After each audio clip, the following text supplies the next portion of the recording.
अस्सलाम वालेकुम रहमतुल्लाह।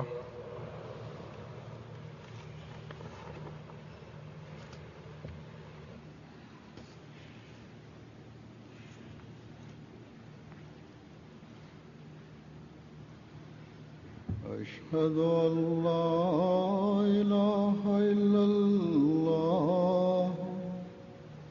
वहदहु ला शरीका लहू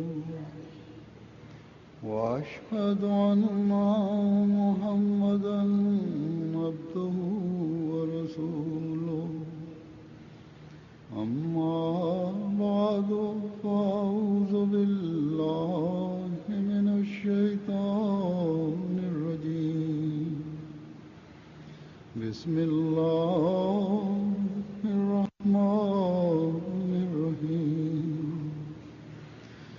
الحمد لله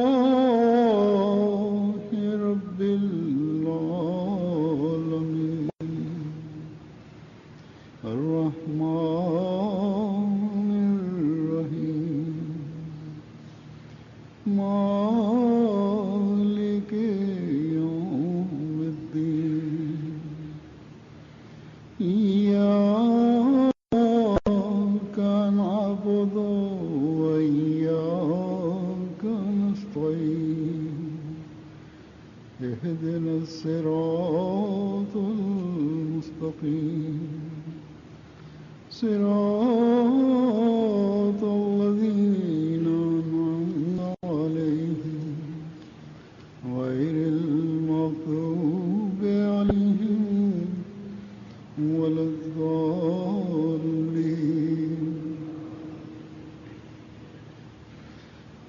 अल्हम्दुलिल्लाह, आज जमात अहमदिया कनाडा का जलसा सालाना शुरू हो रहा है।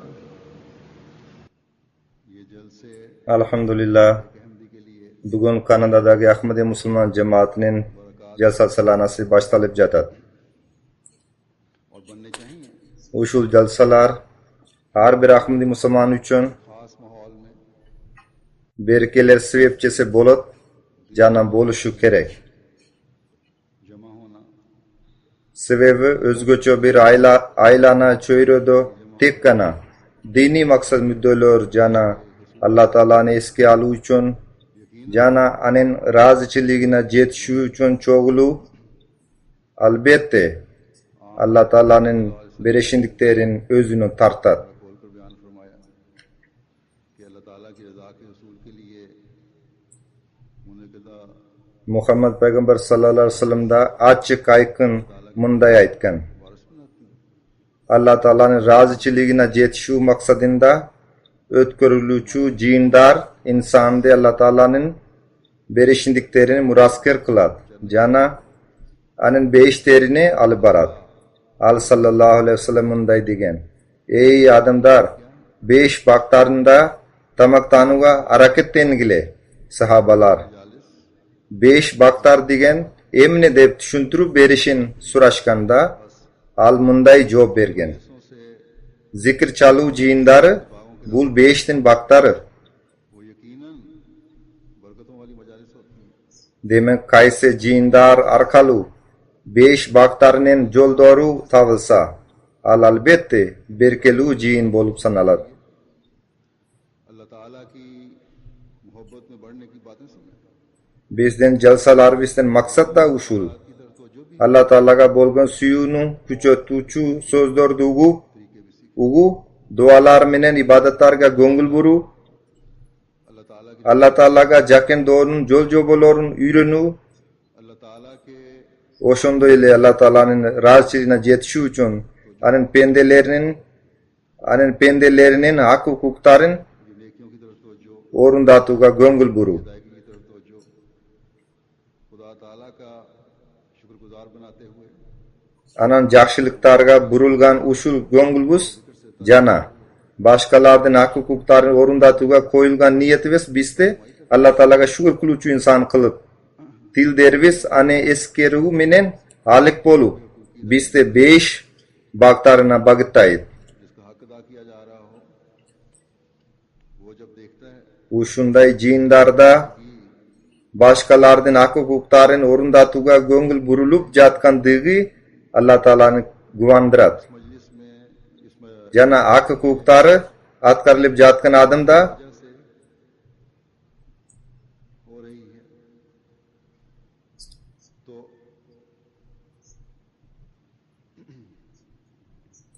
वो भी Allah Taalaga maktualku aytat. अदा किया जा रहा हो Jana वो भी अल्लाह şugurçuluk kılar. हमद और शुक्र करता है और यही मोमिनीन की मजालिस और आपस के ताल्लुकात और खुदा ताला के शुक्र की अदायगी का हाल होना चाहिए बस Momundardan jiyinlary özara alaka baylanışlary jana Allah Taalaga şugurçuluk kılulary dal oşunday boluşu kerek. Oşuntip Arabistage mana oşunday seziminen bul jerge kelip aga jaraşa amal kıla turgandar natijasında özlörünü 5 eşiklerini açışıp jana oşunu menen birge alar başka pendelerden hak hukuktarın orundatudan başkalardan dage 5 baktarında tamaktanusuna sebepker boluşat. क्योंकि Andan tişkare dage köp berkeler nasip bolot. Oşunda momin musulman Allah Taala'nın bereşindiklerin özünü tartuçu bolot.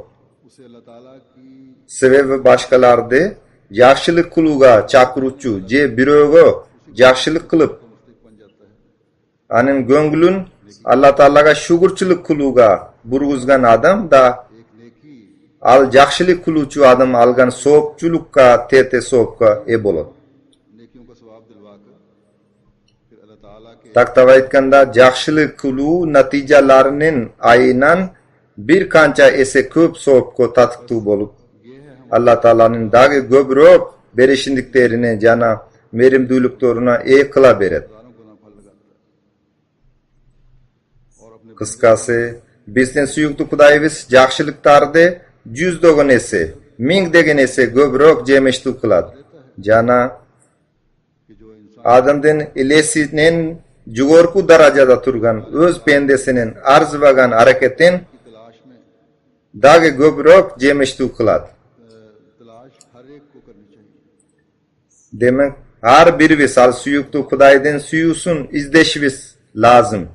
जैसा कि मैं अक्सर कहता रहता हूँ कि हज़रत मसीह मौद अलैहिस्सलाम ने Men har daim söz kılganday हमारे लिए बरक़ात के रास्ते खोलने हैं Hazreti İmam Mahdi Aleyhisselam jalsalarda ötkürüp के लिए biz üçün berkeler joldorunu açıp इस्लाम फरमा दिया 5 baktarında seyildөө üçün gengre jana mukti şartlarda tüzüp koygan eken. अल्लाह ताला की Demek Arabizdagi uşul jiyindan jana aylana çöyrödön faydalanıp Allah Taala'nın razıçılığına jetişүүчүлөр baktılуу insanlar bolot. हर मर्द औरत Kıskası Kudayдын razıçılığına jetişүү üçün jalsaga katışүүчү har bir erkek अफराद जमात को ayal, jaş, karı jana bala hareketlenүүsü lazım. मसीह मौद अलैहिस्सलाम Jamaat müçelerin uşul martabaga jetkirүү üçün इतना दर्द था Hazreti İmam Mahdi Aleyhisselam'ın jürögündө kançalık eňsö bar bolçu. आपके इन अल्फाज से होता है फरमाया Janal kançalık küyüt menen dua suraçu ele. Munu anen tümön kuday sözlörünün baykaganga bolot. कि खुदा ताला Al munday aytat.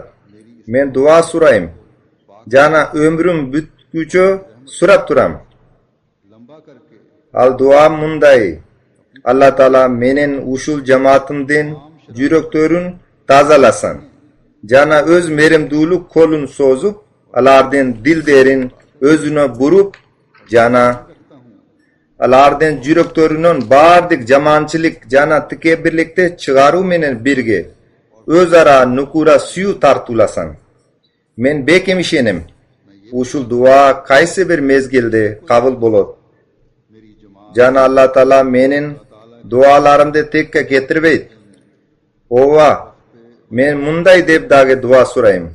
Eger menin jamaatımda Kaysi bir adam Allah Ta'ala'nı tanuda ilim bilimi jana oy niyeti jaman bolup tüvelük baktsiz bolsa oşonda ele çinnigi aruluk jana Allah Ta'ala'dan koptonuluk anin baktısına jazılbagan bolsa ey kuduret tu kuday ane kudu al senden juzun burganınday ele anin juzun menden dage are burup koy jana anen orduna jüregu jumşak jan dünyasında seni talab kulu kızgusu bar bolgan bironu alıp kelgen. दिल को हिला देता है, रोंगटे खड़े करने वाला है। Hazrat İmam Mahdi Aleyhisselam'ın jugorudagi sözleri anin jüregunun avalin kanday ekenin bildirgen. खुदा ताला के हुजूर झुकते हुए Al sözler har bir momin musulmanın için titretip denesinin siz ötkürüp tobo jana istighfar kuluga çin jürekten Allah Ta'ala'nın aldına jigiltip andan kechirim so'rowga undib बस इन दिनों में pendeler हम में से हर एक को hak hukukların orundatuga göngülün burguzat. दुरूद Demek mana uşul gündörde Arabistagi har bir adam toba kuluga geçirim so'rowga salavat okuga बल्कि ईमानो एकान jana zikr chaluga göngül buruşuviz kerek. Allah Ta'ala tek imandar vistigina salamat karmavastan teskerisinçe iman viste işenim viste jana takva viste mundan arada önüktürö bersen. Bizden keçirim so'rovuz nukura geçirim so'rovga aylansan. Bizden namazdar biz jana ibadatlar biz hakikat namazdar jana ibadatlarga aylansan. Pendeler hak hukukların atkaruvuz birgina Allah Ta'ala'nın razıçiligine tanıdık bolup kalsın. Hazrat İmam Mahdi Aleyhisselam'dan tümönku aytkandarin eske tutkula almunday aytat. Jürek çinnigi karapayımdık sajdasin kılmayınca tek sirtinan körüngen sajdalarga ümittonu bul kuru oygana. Biz uzun vakt sajdalarda kılıp jatavız. Allah Ta'ala dualar bisti kabul kıla deb jonele ümittonu da bul kuru iş kudu kurmandıklardan kan jana et Allah Ta'alaga jetpey tek gana takva jetkende ele jürek ruku sajda jana kıyam kılmayınca denelek ruku jana sajdalarda tümön nerse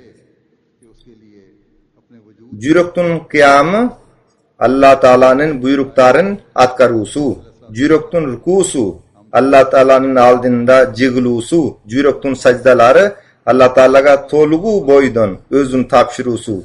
Demek Hazreti İmam Mahdi Aleyhisselam öz cemaatinden jana özünü iman keltirgen har bir Ahmadi müçösünün jugoruda aytılgan büyük takva martabasına jetişin kalagan. Oşun üçün İmam Mahdi Aleyhisselam ötü kuyup jugorudagi duanı soragan. Allah Ta'ala uşul martabaga jetişi üçün bizke kuch kuvvet bersin. Dünya işlerine katı berilip takvaluluktan alstap Hazreti İmam Mahdi Aleyhisselam'ın inkılaptu misiyasına bögöt koyuculardan bolup kalvaylı. करने वाले ना बन जाए। Oşonda ele Allah Ta'ala'nın hak hukukların jana adamdardın hak hukukların tebelip tepsip İmam Mahdi Aleyhisselam'dan arbagin kinoçu bolboylu. मसीह मौऊद अलैहिस्सलाम की ख्वाहिशात और दुआओं का वारिस बनने Oşonduktan bul jalsanın berkelerinin fayda aluga jana Hazreti İmam Mahdi Aleyhisselam'dan tiliklerini dualarına tattu bolu üçün har bir Ahmadi Müslüman jangi güç menen ant bayatın berip oşogo jarasha takva ölçüm dörün jugorulatuga hareketleneşi lazım. की मोमिन का जो मयार बयान फरमाया है Takva jol dorun izel dö üçün Kur'an-ı Kerim bizke bergen talim jana nukura mominga belgelegen ölçümdu izeldep aga amal kılıp gana biz Hazreti İmam Mahdi Aleyhisselam bizden kütkün ölçümge jetişübüz mümkün. मुख्तलिफ नहज से बेशुमार जगह जिक्र है जिनमें से बाज कमाया Kur'an-ı Kerim'den bir top yerinde takva jolunda jürü turalu har kanday misaldar menen har xil ikmalar yazılgan. Har birimiz özbüstü tekşürü üçün bul jerde Oşolordun ayrımdарын söz kılam. Allah Taala munday aytat. अन्नाहु ला इलाहा इल्ला अना फत्तकून। अन्नाहु ला ilaha illa ana fattaqun. तकवा का मतलब है बचाव के लिए ढाल के पीछे आना, गुनाहों से Menden başka sinuga tattu hiç kim yok. Oşunduktan menden korkula, takva bolgula. Takvanın manisi saktanu üçün takva kalkanının arkasında bekinu. Günahlardan saktanu jana kiyinçiliklerden saktanu çarasını görü. Demek Allah Taala aytat. Egerde maga çin niyet menen ibadet kılsangar anda bul takva. Al silerde har jaktan korgoyt. Günahlardan saktayt. Kiyinçiliklerden kutkarat. तो ये वो मुकाम है Bilip koygula.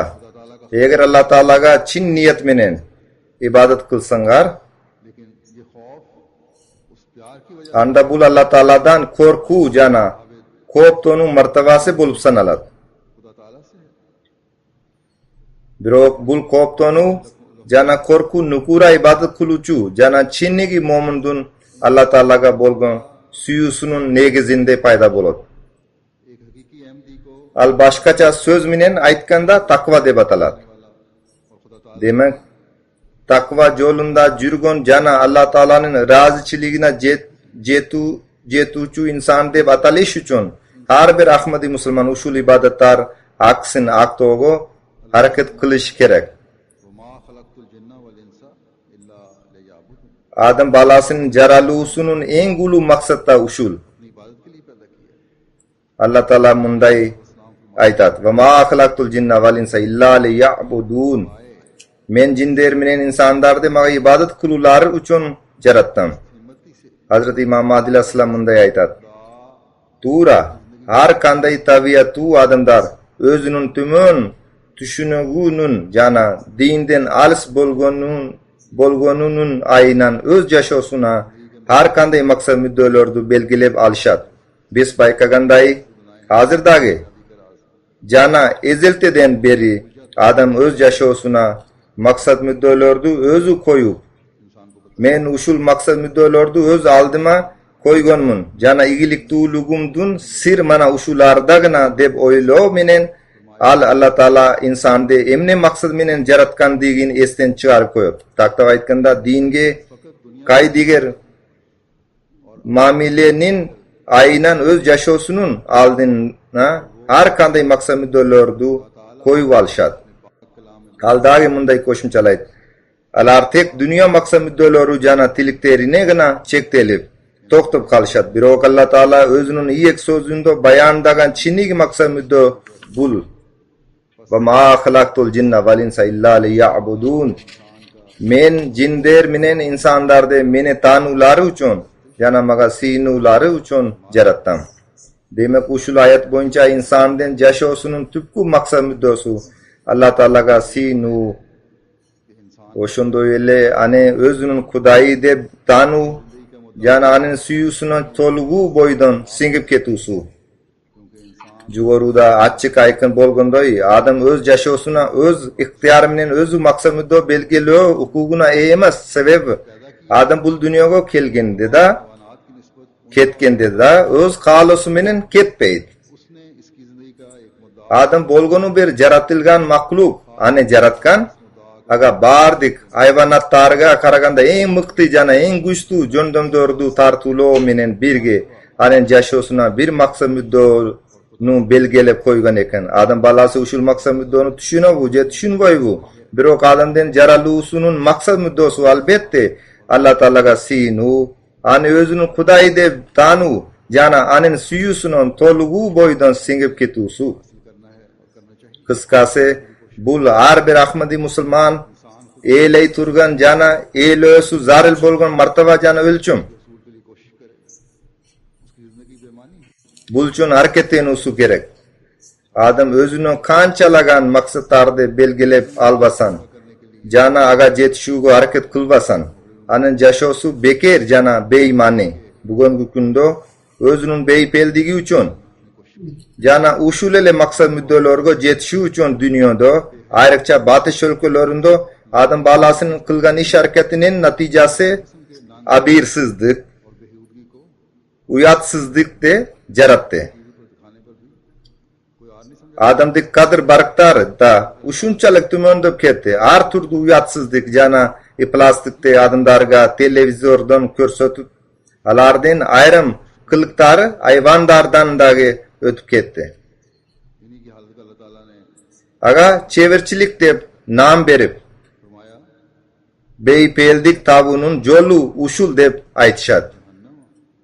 Mana oşondoy adamdardın avalen Allah Taala bir jerde tümön kuday sürettoy.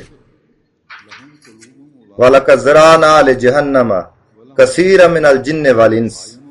ला युबसिरूना बिहा वलहुम आज़ानुन ला यस्मऊना बिहा Lahum qulubun la yafqahuna biha walahum ayunun la yubsiruna biha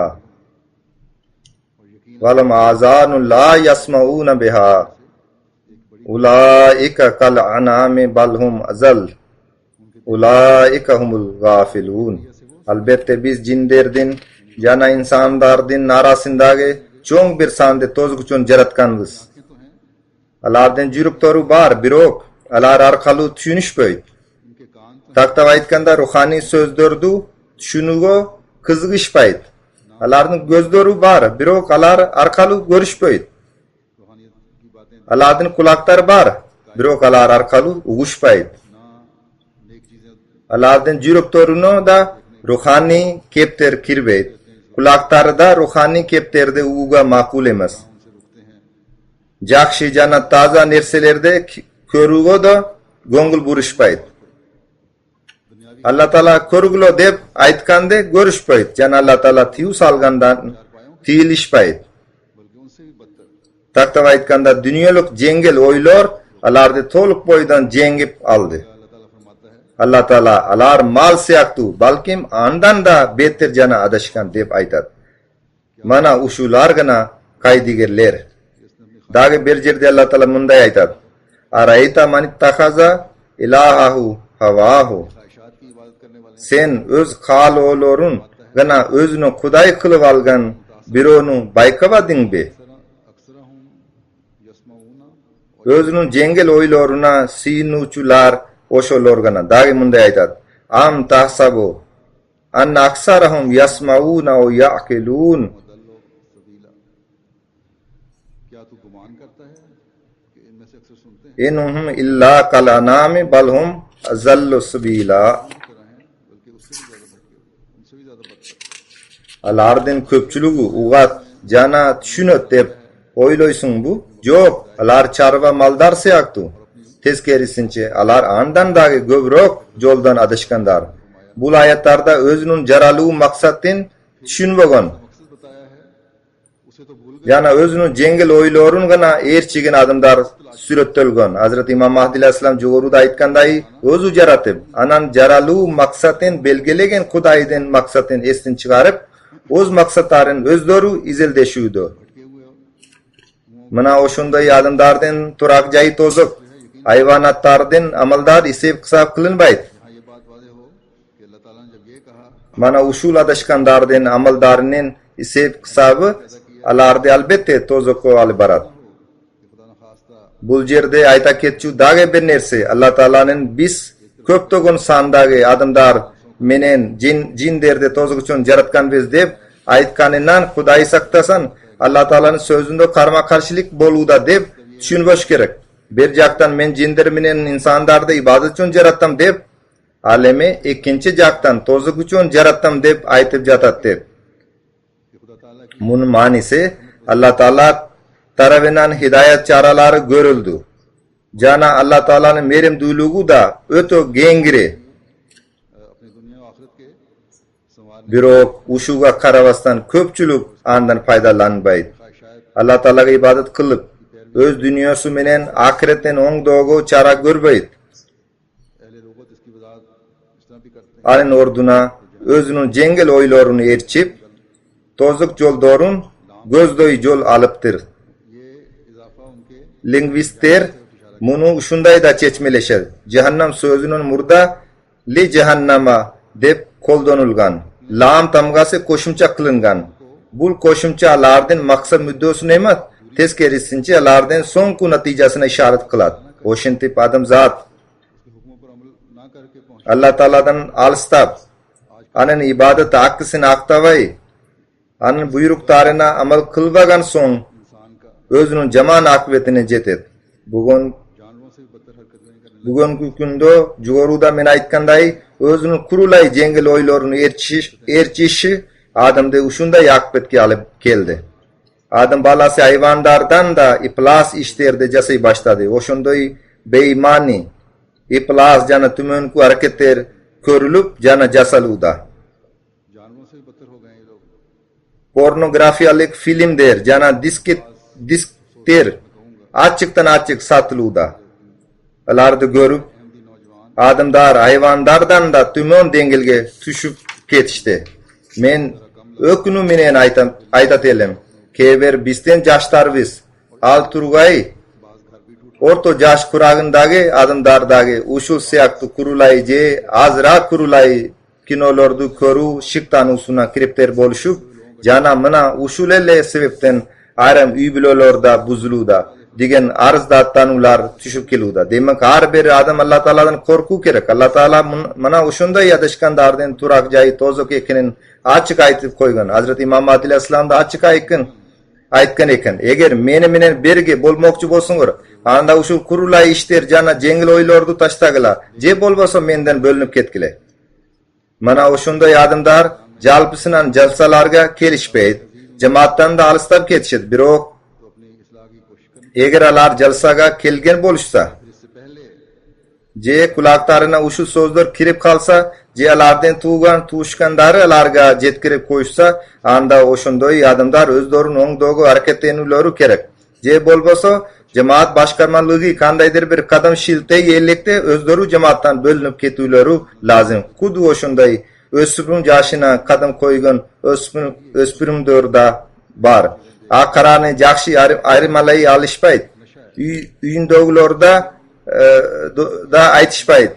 Jemaat tüzümüne de ança baylanışpagan bolşat. Alarga da aytar elim. Uşul siyakty kurulay nerselerde kinolarda körü je jana başka uşul siyak nerselerde adamda mas kıluvçu zatlardan bir türüne kiret. Oşunduktan mana uşunday kurulay işlerige kabylyp ketken adamlar menen dost bolbaglar. Sebebi siler de alardan tasirlenip kalasyňar. Eger bir jolu bolsa da kandaýdyr bir iplastikka bulganyçka kabylsaňar ताला ने फरमाया है anda al nerseden kayra çıkış or bolup kalat. Hazreti İmam Mahdi Aleyhisselam bir yerde uşul ayatlarda çeçmelip munday aytat. Allah Taala biz köpçülük adamlar jana jinderdi tozuk üçin jaratdyk dep aytdy. उनको जन्नत की तरफ बुलाया Ananalar özleri oşul tozuktu jaratyp alışdy dedi. बुलाया जाता है Allah Taala oşul tozuktu jaratgan emas, teskerisinçe alar özleri tozuktu jaratyp alışdy. Alar beşke çakırlat. ना अकल पर अमल कर ले Allah aytat, jürogu taza insan जाता है उनको जन्नत tazalik menen sözdördi ugat. Oyu taza emas biro özünün sokur aklyna amal kılıp alat. अकलमंद समझते हैं Alar beşke çakırlat. Biro uguşpaýdy. Jürogu tazalar taza kepterden tasirlenişet. Biro özün akılman dep bilgenler munday deşet. Uşul dünýä jarygynan paýdaly kerek. Alar özünün aklyna taýanyp ऐसे लोगों के लिए annan natijasynda tozokka düşüp kalışat. दुनिया के जहन्नुम से भी Mana oşundoylar üçün dünya tozuku da और दुनिया ahiret tozuku da bolot. बतौर दलील और सबूत के Dünya tozugundan da kutula alışpay. Dünya tozugu bolsa tigil dünýadagy tozuktun dalil katary bolot. Mana uşunday adamlarga ayram orular je başka nerselerden negizinde bul dünýäde tozuk körsütülüp कोई जाहिर दौलत या हुकूमत या माल व इज्जत Anan İmam Mahdi Aleyhisselam dünýälik tozuktu suratdyp jaty munday aytat. Oýlan boglo, kandaýdyr bir dünýälik mal mulk, biýlik, baýlyk, siýurmat, baldarynyň köpdügi kaýsy bir adamga rahat, beýpeldik je kanatany tartulaşy mümkin. Je 600'den 5'te bolot dep इन बातों से नहीं मिल hiç kaçan anday bolbaýdy. 5'ten beliklerinen bolgon uşul rahat, kanatany jana beýpeldik uşul işlerde jasawda nasip etilbeýdi. Allah Ta'alaga ibadet yolunda tiru je ölü kaluda gına nasip etilishi mumkin. Dünya lazzatlari bir turdu taza emas. Aç ko'zlikdu jaratib talab jana chankonu dagi irbatat. Al ölüm aldinda suvga chankagan adamday jana anin chankosu ölüm kelmeyince bütpeydi. वो हलाक हो जाते हैं। बस ये बेजा आरजुओं और हसरतों की आग भी मिन जुमला इस Demek usul orunsuz dilekler इंसान के दिल को राहत और करार jana ökünüştor otu da tozuk इस्तराब में, o torunun biri. इसीलिए Al adam yüreğine rahat jana tinçlik bervey teskerisince ane tinçsizlik orçuluk jana kaygı kapaga kiripter kılat. Oşunduktan bul nerse menin dostlarımdun nazarında hiç yaşıun bolbosun. Taktava aytkanda alar usul nerselerde eske saktaşsan. और एक जले हुए कोयले से भी स्याह İmam Mahdi Aslam dagi munday deydi. Usul ot adam yüreğin kuyguzup ane kebepke aylandırıp jana kuygun çöptün da kara kılıp koyot. Bul oşul Allah Ta'aladan başka nersege bolgun suyunun natijası. Kıskası nukura momen takva boyunca jurucu jana takvanı izil döçü insan दुनियावी बुतों को özünün her bir iş hareketin Allah Ta'alaga tanıdık kılısı gerek. Jengil oylor arkası menen elle beypeldik bolot degen dünyalık buttardı jürökten çıgarıp taştaganda gana bir momin nukura momin bolu alat. Demek mına usul jalsa kundoru Allah Ta'ala bizke özübüstü oңдоо mümkünçülüğün berdi. छोटी छोटी बुराइयों को भी Oşunduktan her bir adam özün oңдоого көңүл burusu gerek. Adam eng oor jamançılıktarga batışı şart emas. Mayda birat jamançılıktardı da ketirүүгө hareketlenishi gerek. Emne degende uşul mayda birat jamançılıktarda kede takvadan alıstatıp koyot jana günölörgө batırıp kete beret. Til deringerde Allah Ta'ala'nın zikr menen nimda turgula, istighfar jana salavat menen Allah Ta'alaga jakındaş kıla. Yürektorun gördü, Allah Ta'ala'dan başkaga bolgun suyudan tazalagla. Allah Ta'alaga şükür kılıçu pende bolgula. Uşul şükürçülük Allah Ta'ala'nın suyusun tartuga sebepker bolot. दुनियावी लिहाज से जो दरवाजे खुले हैं उन्हें अल्लाह ताला के Uşul ölköge kelip जरिया बनाएं। dünyaluk jaktan silerge açılgan Allah Ta'ala berişindiklerinin eşiklerin Allah Ta'ala'nın beliklerini jetşu kuralına aylandırgıla. Allah Ta'ala'nın narazılık kuralına emas. Allah Ta'ala munday aytgan silerden takvangar siler üçün siyurmat makamı. Silerden akçangar silerden bayligingar siyurmat makamı ekenen aytgan emas. Allah Ta'ala munday aytat. İnna akramakum indallahi atqakum. Albatta arangardagi eng takva kişigina Allah'ın aldında eng hurmatli. Biz köpünçe ugabız. Hayrlular vistada köpünçe söz kılınat. Hayrlu jasovchularda bul jonunda söz kılışat. Birok aga kanday amal kılış gerek bolsa oşunday amal kılınbaydı. Eğer tuğra amal kılınsa anda cemaatin içinde payda bolgun köptögün koygoylor, köptögün janjaldar özünün özü çeçilip kalat. दकीक राहें इख्तियार करे। Hazreti İmam Mahdi Aslam munday aytat. खुदा ताला के नजदीक İnna akramakum indallahi atqakum da kim takvanın kançalık kıldat yol doğrunda jürso.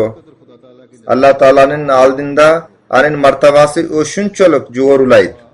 ये नहायत आला दर्जे का तकवा है कि कबल अज खतरात से महफूज रहने की तदबीर बतौर हिस्से Demek korkunçlar kele elekte. Korkunçlardan saktanuga çara körü. Korkunç kelişinin murun. Elle korkunçtan saktanu ıkmasen izdo bul şeksiz en jugorku darajalu takva. बड़ा वो है जो Hiç kim dünyalık usuldar menen hurmatu jana ardaktu bolu albayt. Allah Ta'ala'nın nazarında takva bolgon adam gana en ulu. मालो दौलत Dagi almunday aytat. Dini tuğan daringarde hiç kaçan hakaret kılbagla. Mal mülk, baylık, jana ata tegi menen orunsuz maktanıp जो Muttaqi Başkalarda tümön jana paste bilbegile. कि निजात Allah Taala'nın nazarında takva bolgun adam gana en hurmatlı. बल्कि अल्लाह ताला Anan al munday aytat. Kutulu ulutkada, mal mülkoda takılbayt. Tezkerisince Allah Taala'nın iş hareketini takılat. माले सालिया और आ हजरत Al munday aytat. Allah Taala'nın iş hareketine yetişi üçün ne kılış gerek?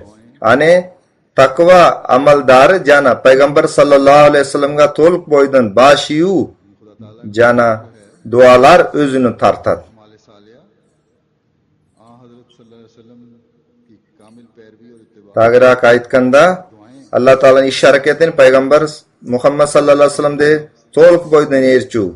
Aga moyun sunu jana dualar özünü tartat. फरमाया अल्लाह ताला की Dagi bir jerde al ötö kattu sözdör menen tümön kudoy eskertu jasagan. वही मुकर्रम व मुअज्जम है। Allah Taala'nın nazarında अब जो जमात अत्तक़िया है खुदा takva adamgana en hurmatlu jana ardaktu. हलाक करेगा। Emi Allah Taala takvalar cemaatin gana kaltırat. दो खड़े नहीं हो सकते Başkasın jok kılıp koyot.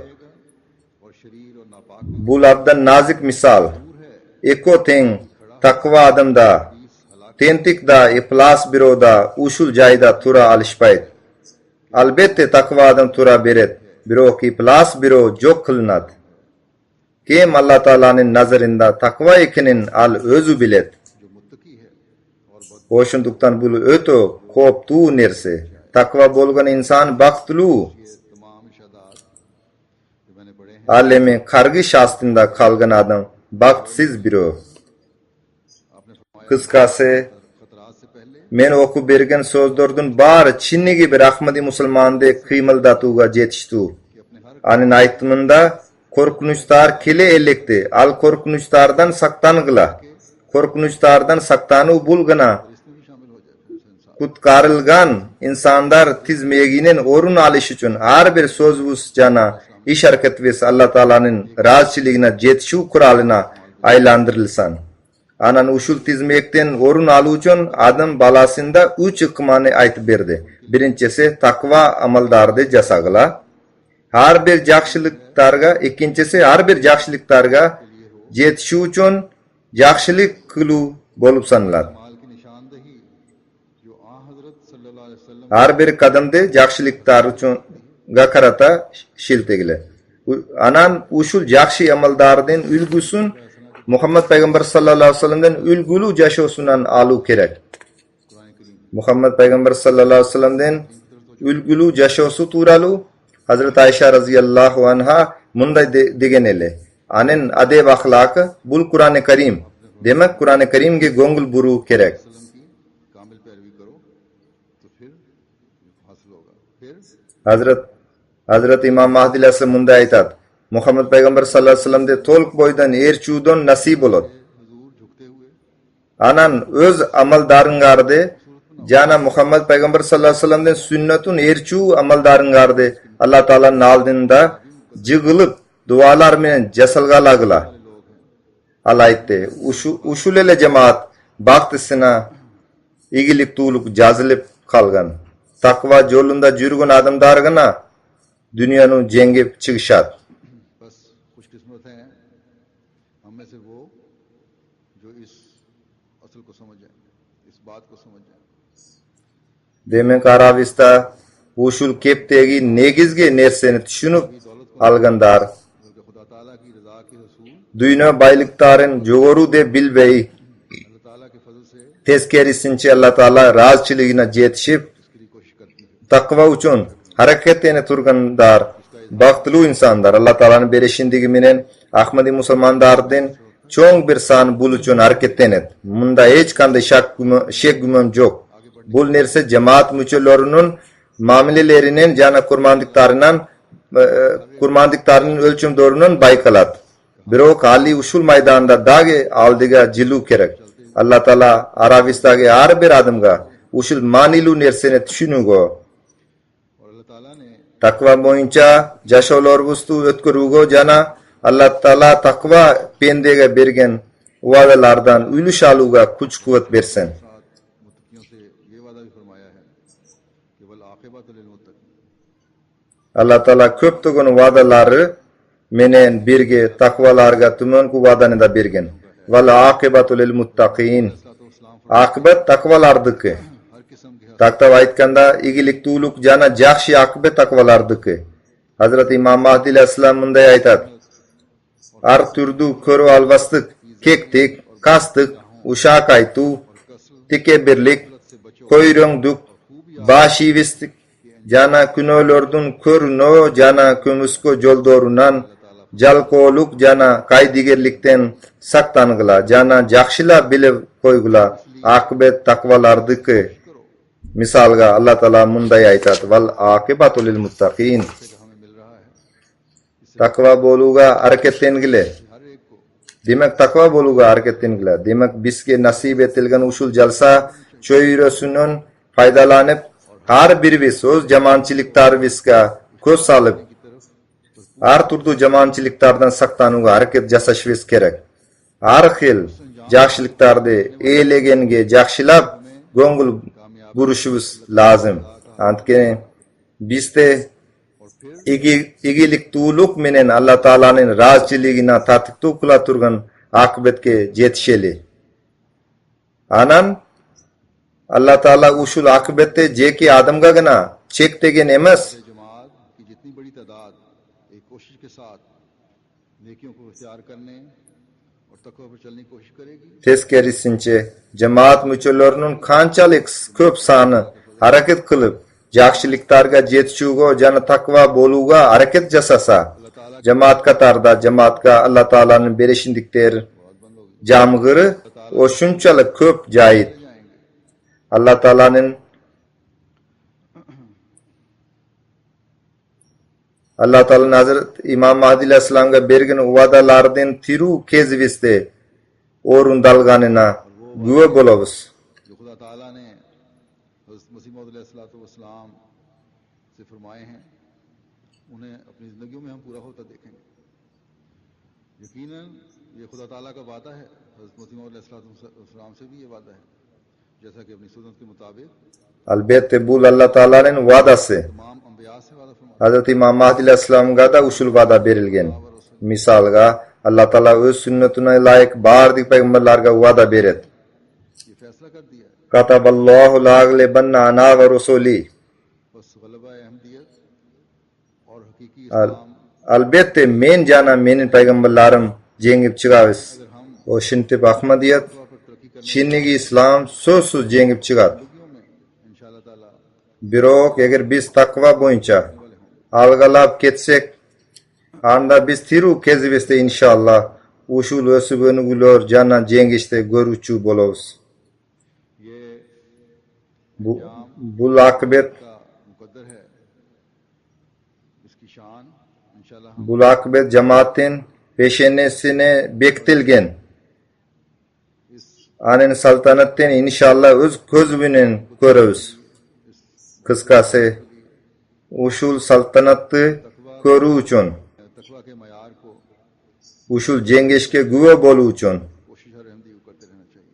har bir Ahmadi musulman öz takvasynyň ölçümün jogorulatyp baruga hareketlenýüsü kerek. इस हवाले से हज़रत मसीह मौऊद अलैहिस्सलाम फरमाते हैं, Cemaatin ösübönügüsü jana kelечеги turalu Hazrat İmam Mahdi aleyhisselam munday aytat. Esingerde bolsun हुक्म ख्वातीन पर है, यानी अंजाम कार जो है उसका हुक्म वो खात्मा जो अंजाम है, bul höküm xawatinge tiýişdi. Taktaba aytkanda kelечек turalu höküm kılıngan. Allah Taala vel aqibatu lil muttaqin deb aytgan. और उसका बारे में फरमाया कि वल आक़िबतु लिल मुत्तक़ीन, Soňky natija turalu höküm kılıngan. Bul jonunda vel aqibatu lil muttaqin deb aytdy. आप फरमाते Allah Taalanyň sünneti uşunday çinçildar öz kelечегiniň natijasynyň tanylat. Al munday aytat. Başynda peýgamberlerge uşunday kattu kırsıklar tuş kelgen. Uzak mönetke çeýin hiç bir igilik görüngen emas. अंजाम कार नसीम नुसरत इलाही का चलना शुरू हुआ। Anan ahir ayagında के बारे में Allah Teala'nın jardam şamalı üylöy başlagan. Öz cemaatinin ösübönügüsü turalı oşul akıbet jana Allah Teala tarafından kelgen suyunçulardan mınday kep kılgan. यानी कि अल्लाह ताला की तरफ से Allah Teala tarafından çinnigi vadalarda aludamın. गम दूर Taktava aytkanda Allah Teala tarafından çinnigi vadalardan turgan kuşkabarlarda aludamın. Menin kaygı kapağım bütünday jok boluda. Jana imanım janglanuda. फरमाते हैं मेरा ताज़ा होता है Tagırak aytkanda cemaatin ösübönügüsü jönündө Allah Teala'ga haberlarda bergende anen iman janglanıp güç algan. बस ये तरक्की Dagi munday aytat. Men sezip jatam. Ahir ayagında jengiş bistike inşallah. Demek usul ösübönügü jana jengiş Ahmadiya Musulman cemaatinin mangdayına jazıldı. Bes usul ösübönügüge şerik bolu üçün bul jalsa gündöründө öz takva dengeli jorulatışыбыз керек. Anan Kuday buyursa हर अहमदी को बुलंद biraz gündördün keyin Ramazan da başlalıp jatat. Andan da jakşılap faydalanıp har bir Ahmadi Musulman öz takva ölçümün jogorulaty baruga hareket jasaşı gerek. फायदा उठाने की Allah Taala uşuga jetişi üçün bardygibizge kuch-kuvvet bersin. हम में से Mana uşul jalsa gündöründö andan jakşıla fayda aluga har birinin kuch-kuvvet bersin. Arabistagi har bir adam jalsaga baylanıştуу bardyk berkelerde toptoçu bolsun. Biz Hazrat İmam Mahdi aleyhissalam jalsaga katışucular jana öz cemaat müçelori üçün suragan dualarga murasker bololu. भी हैं जलसे के तमाम प्रोग्रामों को खामोशी से तमाम Ayrım uyuşturuculukka tiyişli aytılıuçu sözler de bar. Jalsanın bardyk programmalarına jakşylap katışıp bardyk sözlerge tinç kulak salıp uguş gerek. सब बनाने की कोशिश करें Bardyk ilmi, ruhani, jana tarbiyalik temalarda öz jaşongordo faydalanuga hareketlengili. चाहता हूँ Allah Taala bardygina bul üçün kuch-kuvvet bersin. हर शामिल होने वाले को Uyuşturuculukka ele tiyişli dage bir sözdu aytmakçımın. Har bir katışkan adam har jaktan uşul jerdegi jetekçilikke koldo körsotusu kerek.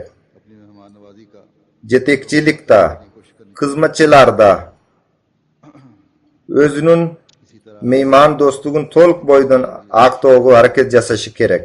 अपने माहौल पर भी नजर रखें Oşunda ele ताला kızmat körsotucular da har bir katışkan adamda öz tegiregini köz salıp turuşu kerek. Allah Taala har bir adamdı, har bir jamandıktan saktasan, jana Allah Taala har jaktan uşul jalsany berkeli kılsın.